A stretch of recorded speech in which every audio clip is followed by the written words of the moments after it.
একদিন এই রাজা তার মেয়েকে জোর করে একটা শূকরের সাথে বিয়ে করিয়ে দেয়, যার কারণে এখন সেই রাজকুমারীকে শূকরের সাথে শূকরের বাড়িতেই বসবাস করতে হয়, কারণ সেই রাজার অনেক সুন্দর সুন্দর 3টা মেয়ে ছিল।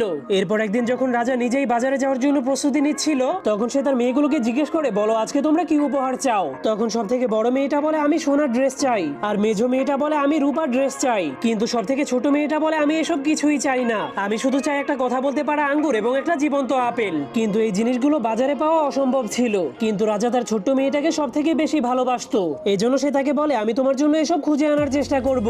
এরপর রাজা বাজারে গিয়ে তার বড় এবং মেজো মেয়ের জন্য সোনা এবং রূপার ড্রেস কিনে নেয়। কিন্তু যখন ছোট মেয়েটার আবদার করা জিনিসগুলোকে কিনতে যায়, তখন সে সব দোকানে খোঁজার পরেও সেই আজব জিনিসগুলোকে খুঁজে পায় না। এজন্য রাজা অনেক মন খারাপ করে ভাবতে শুরু করে সে তার সব থেকে প্রিয় রাজকুমারীর আবদারটা পূরণ করতে পারলো না। কিন্তু তখনই হঠাৎ করে তার ঘোড়ার গাড়ির চাকাটা অনেক গভীর একটা গর্তের মধ্যে আটকে যায়। ঠিক তখনই এই খবরটা আশেপাশের গ্রামে পৌঁছে গেলে গ্রামের মানুষেরা রাজাকে সাহায্য করার জন্য চলে আসে। কিন্তু সবাই অনেক চেষ্টা